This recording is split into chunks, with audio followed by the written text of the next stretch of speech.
Bang, mau nanya, saya ketemu AC Mitsubishi 1 PK, ampere normal, dan tekanan freon normal, 150 PSI. PSI ini satuan tekanan ya. R40 jenis freonnya ya. Keluhannya EPAP beku es. Mohon pencerahannya. Makasih. Sebenarnya gue udah pernah buat ya video tentang EPAP ngeblok es, bunga es ya. Jadi penyebab evaporator ada esnya itu ada banyak ya. Ngeselin emang kalau AC kita itu ngeblok es di EPAP itu di indoor itu ya. Kalau di outdoor itu namanya kondenser, kalau di outdoor itu namanya kondenser, kalau di indoor unit itu namanya evaporator. Itu kalau misalkan evap itu ada esnya itu biasanya AC itu nggak dingin ya, nggak dingin. Terus kalau pas AC dimatiin itu biasanya berisik, ada suara kletek kletek kletek gitu ya. Itu suara itu dari es itu mencair ya, dari es yang ngeblok itu mencair. Terus biasanya kalau AC ngeblok es itu setelah es itu mencair itu netes, biasanya netes ke keluar indoor ya. Itu ngeselin, kadang-kadang bikin basah apa, kasur tempat tidur kita atau kamar kita. Nah, penyebab dari evaporator ngeblok es ini diantaranya oli ya. Jadi oli terjebak atau tersumbat ya. Oli itu ngenyumbat di evaporator. Jadi oli ini di AC itu kan di kompresor itu ada oli. Oli ini tujuannya untuk melumasi komponen yang ada di dalam kompresor itu ya. Nah, si oli ini kadang juga ikut di dalam perjalanan freon, sirkulasi freon di dalam pipa itu, instalasi itu terbawa ikut ya. Nah, kalau dia ikut kadang ada sebagian yang terjebak di EPAP, nggak bisa balik lagi ke kompresor ya. Akhirnya dia numpuk di evaporator. Biasanya ini outdoor yang lebih tinggi dari indoor ya, yang jauh lebih tinggi dari indoor, misalkan beberapa meter dari dia lebih tinggi dari indoor. Nah, itu dia untuk balik lagi, dia terjebak di EPAP, terus mau balik lagi kompresor itu susah. Lalu tekanan freon kurang ya, bisa kosong bisa kurang. Biasanya kurang ya, tekanan freon kurang. Itu diantaranya. Tapi yang pertanyaan teman kita tadi dia bilang normal ya. Tapi ini nggak apa-apa, gue sebutin aja ya penyebabnya ya. Lalu biasanya juga freon yang bercampur dengan udara. Jadi freon bercampur udara ini terjadi ketika pemasangan nggak dipakum ya, tidak melakukan proses pemakuman. Jadi udara yang terjebak di dalam pipa instalasi itu nggak dibuang, akhirnya si freon ini bercampur dengan udara. Nah, udara ini sebagian menutupi pipa-pipa evaporator ini ya teman-teman. Jadi bisa menyebabkan daya serap panasnya si evap ini nggak ada ya, karena tertutup udara. Lalu kapiler mampet teman-teman. Nah, kapiler mampet ini juga bisa menyebabkan evap itu penuh dengan es. Tapi mampetnya ini bukan mampet total ya. Kalau mampet total beda. Kalau mampet total benar-benar nggak dingin. Tapi kalau misalkan masih ada esnya, nah si kapiler ini mampet tapi masih bisa keluar si freonnya itu. Gimana ya? Mampet tapi nggak encret-encret gitu kali keluarnya bahasanya ya, bahasa kampungnya. encret-encret gitu keluarnya si freon ini dari si kapiler ini. Mampetnya setengah mungkin mampet tapi masih bisa lewat gitu, gimana ya, mampet tapi masih bisa lewat. Pokoknya dia tersumbat tapi nggak tersumbat total gitu ya si kapiler ini. Nah itu bisa menyebabkan si EPAP ini penuh dengan es. Kenapa? Karena si si freon ini nggak total di EPAP itu ya, hanya sebagian. Jadi sama kayak tekanan freon berkurang ya kalau mampet itu. Jadi dia ngumpul di sebelum kapiler. Lalu kompresi ya, kompresor. Jadi kompresor itu kan ada tekanan. Kompresor itu jika dia kompresinya udah lemah, maka dia tidak mampu untuk mendorong semua freon itu untuk menuju ke evaporator. Jadi dia hanya sebagian ya, hanya sebagian. Nah, akhirnya sama kayak tadi, tekanannya kurang. Jadi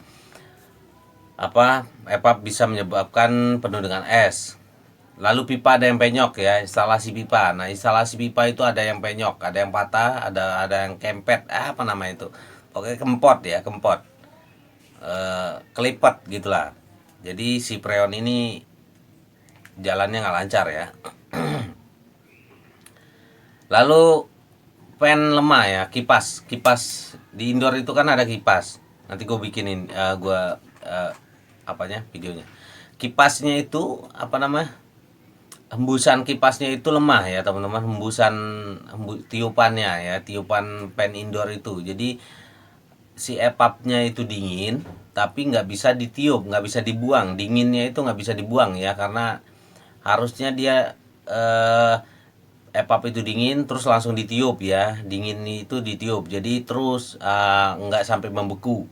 Nah kalau misalkan tiupan fan itu lemah sementara evap itu udah kelewat dingin, akhirnya ngumpul di evap jadi beku ya gitu ya, bisa menyebabkan beku fan lemah, kipas lemah. Lalu unit kotor ya teman-teman, unit yang terlalu kotor itu bisa juga menyebabkan beku. Kenapa bisa menyebabkan beku? Jadi evap itu dingin, evap itu udah didinginin dari freon tadi. Lalu si fan ini kelewat kotor ya, fan kipas ini kelewat kotor. Akhirnya kalau kipas kotor gimana sih, dia hembusan anginnya nggak ada ya, hembusan anginnya nggak ada, akhirnya si dingin ini nggak bisa terbuang. Lalu sirkulasi udara dari luar itu untuk ke evap itu juga nggak ada karena filternya itu tertutup udara, tertutup debu ya, jadi dinginnya nggak bisa kebuang, airnya ngeblok di sekitar evap. Oke, sekarang nah teman-teman, yang namanya evaporator ini ya indoor unit ya. Indoor unit itu di dalamnya itu komponen yang utamanya itu evaporator ya. Ini dia nih. Nah ini jadi ini pipa teman-teman. Nah ini pipa ini kan pipa semua nih, pipa. Nah di dalam pipa ini dilalui oleh freon ya.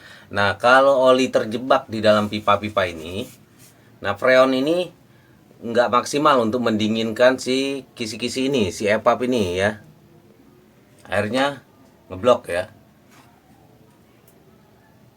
Lalu freon bercampur dengan udara ya teman-teman, sama kayak oli tadi. Jika freon bercampur dengan udara, jadi sebagiannya itu diisi udara, sebagian diisi freon. Jadi dinginnya itu hanya sebagian, dan kayak kayak freon kurang juga bisa menyebabkan ngeblok ya, bunga es. Lalu tekanan freon berkurang ya, tekanan freon kurang, misalkan 100, tekanan freon ini 150 atau 140 normal ya, tapi pas diukur itu 100 atau 120. Nah itu bisa menyebabkan juga freon ngeblok es ya. Nah fan lemah ini nih teman-teman, ini ada fan ya, di dalam ini kipas nih. Nah ini kipas ya, di dalam itu kipas. Jadi ngebloknya evaporator itu intinya dingin tapi nggak bisa dibuang teman-teman, nggak bisa dibuang. Jadi harusnya ini dingin terus ditiup dari dalam itu ya, dari kipas itu ditiup keluarlah hawa dingin ya, udara dingin. Nah kalau fan-nya normal itu ini nggak ngeblok ya, cuman basah ya, basah terus dibuang sini. Tapi kalau misalkan fan-nya lemah ini akan ngeblok. Coba aja teman-teman misalkan nyalain AC normal, nyalain terus fan-nya ini matiin, ini akan ngumpul di sini teman-teman, ngeblok ya dia, ngeblok. Lalu kompresi ya teman-teman, kompresi unit kotor dulu.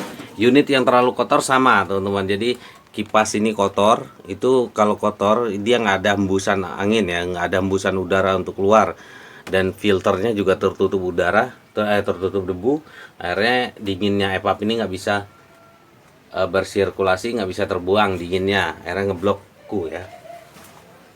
Nah yang selanjutnya penyebabnya kapiler mampet. Nah kapiler mampet ini juga bisa karena dia nanti freon yang keluar dari sini itu dikit ya, masuk ke sana. Lalu pipa penyok, pipa ini ada ya, sepanjang instalasi ini ada yang penyok juga bisa menyebabkan ngeblok es ya. Lalu kompresi lemah, nih kompresornya, kompresi tekanannya, presurnya itu lemah ya teman-teman, dia dorong si freon ini lemah, akhirnya nyampe ke evap itu, nyampe ke evap indoor itu sedikit ya, jadi sama kayak freon kurang ya. Lalu apa, udah kali ya, gitu aja ya. Oke.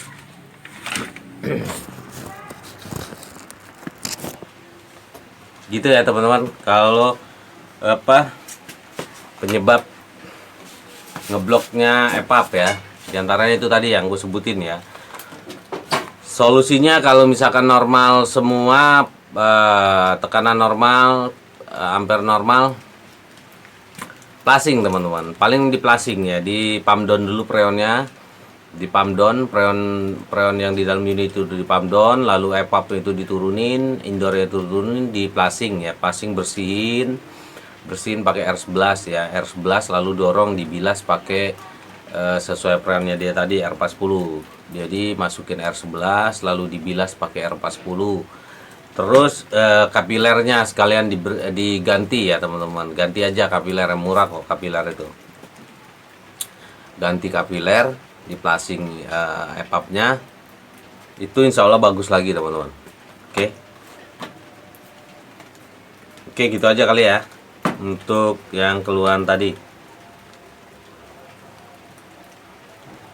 Mudah-mudahan bisa paham ya. Oke, terima kasih teman-teman. Maghrib, sholat maghrib dulu ya. Yuk.